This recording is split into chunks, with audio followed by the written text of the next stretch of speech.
So tonight, let's go a little bit bigger picture when it comes to this group, starting with how good this team is. Like, you look at the names, we'll get into the injuries a little bit later on. I'm just talking about name recognition and natural talent and ability.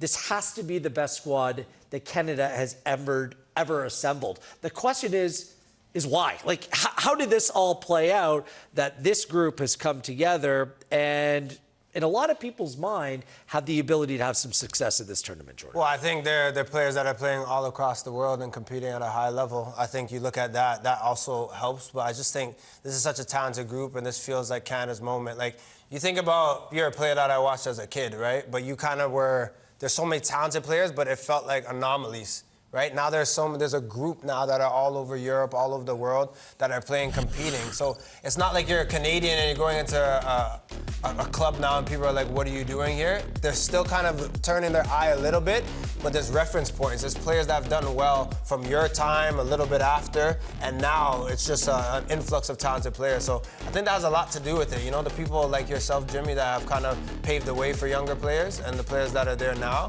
But yeah, they're just playing at a higher level and showing that they have the quality to not only be there, but to thrive in those environments as well. Well, I think if you look at the squad at the last World Cup, is this one better? Yeah, it is. Is there more players? Yes, there is. Why? Because they're playing at higher levels all across Europe and in North America. Now, because of that fact, that means that we're doing something right. It's growing this program. We've got bigger selection of players to get into our national team. So 4 years from last year, we're getting better. And then you're hoping for the next 4 years, we get even bigger, more players.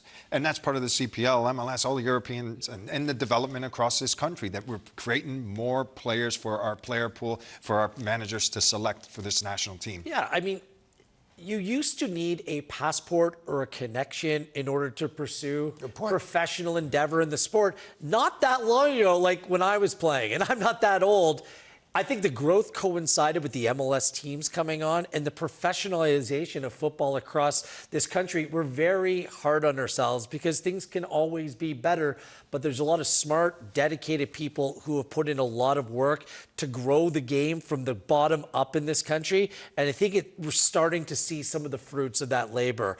And a lot of people have taken part in that and deserve a lot of credit. So we have a better group of players, more talent and more opportunity for them to play at a higher level, and they're taking full advantage of that. Yeah.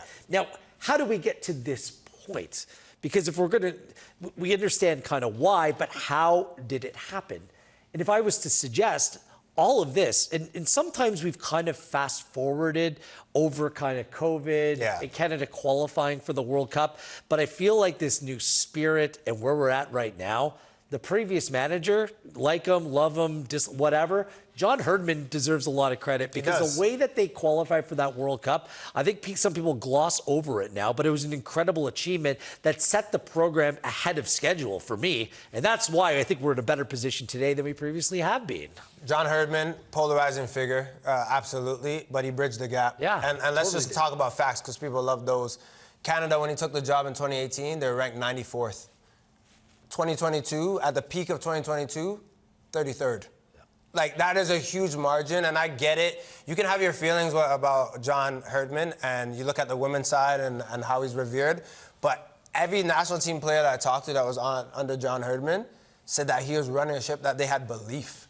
Right? And I get it because you're getting Canada and you also had a young Alphonso Davies. You had a emerging Tajon Buchanan. You had like I get it. Like you did have a little bit of a golden generation and a runway, but you still had to flip those guys and make them believe and make that whole group believe. So I think when we look at now this most talented group, you can't just do that and isolate what's happening now without that journey. Because I hear that, so like I hear Jesse Marsch say it, like, yeah, he's helped the program, but it's like we have now put this country on the map. I feel that's what kind of John and that group did with Atiba leading the way. Like, they deserve credit. Just, I think that from your era winning the Gold Cup, Jimmy, in 2000, we were kind of waiting for that knock-on effect, you know, to galvanize the country.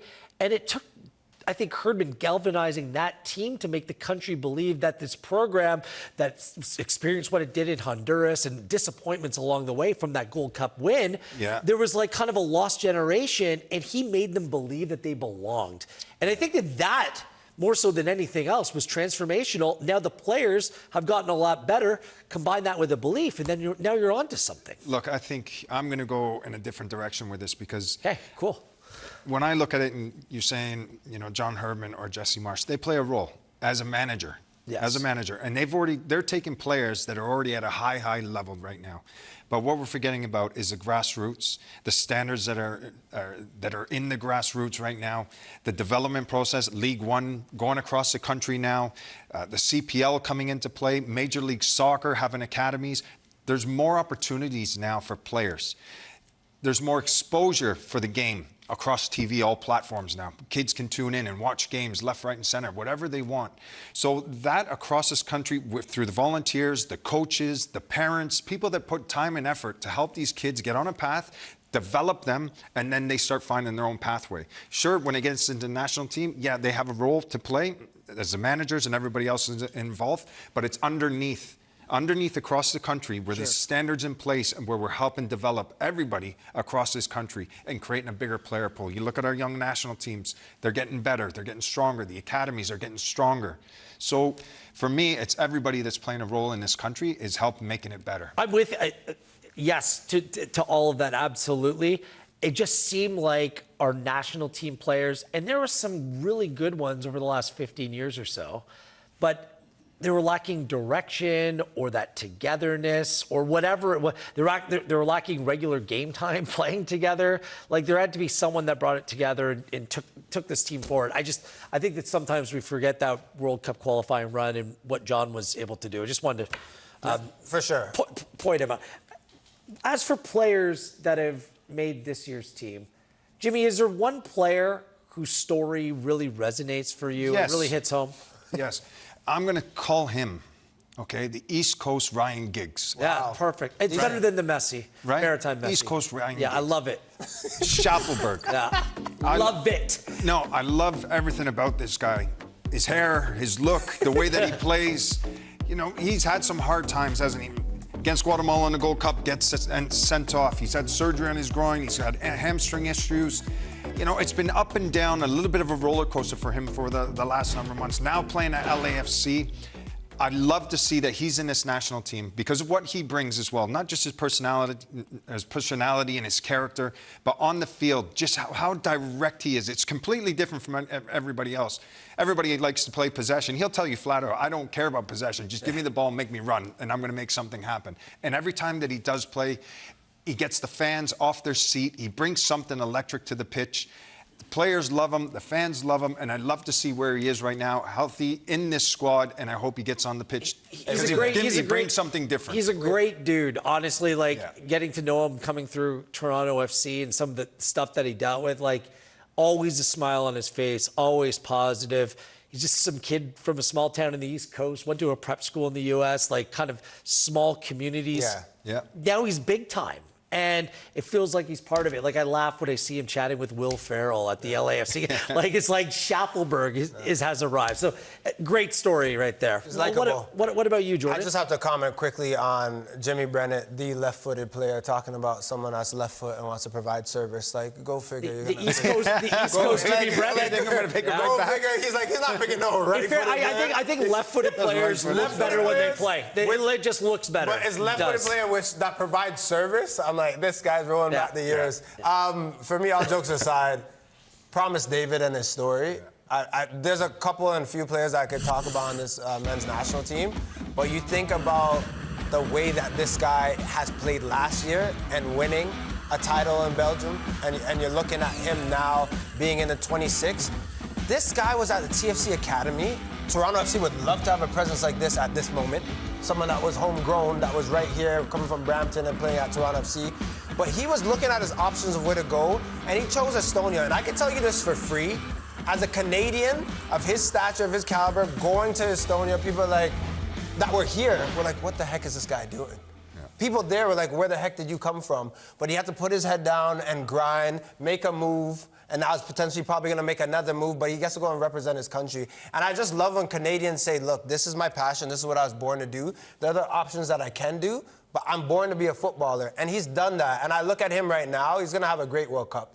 He made sure he got himself fit enough in time fingers crossed, toes crossed, everything's crossed. But I just love that that's his story, that he put himself in a position to go and represent Canada on the biggest stage. Yeah, just a couple, 10 times a big one for me. Within 2 years, he goes playing with San Antonio of USL on loan to Villarreal in La Liga. That's wild for me.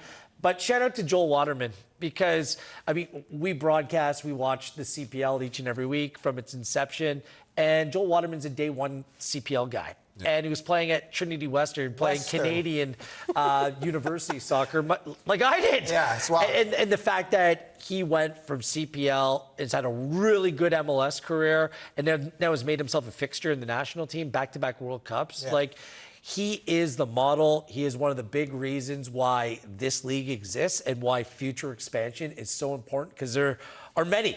There's many possible Joel Watermans out there. And he's a great guy. Great guy too, and he's so respected within that team.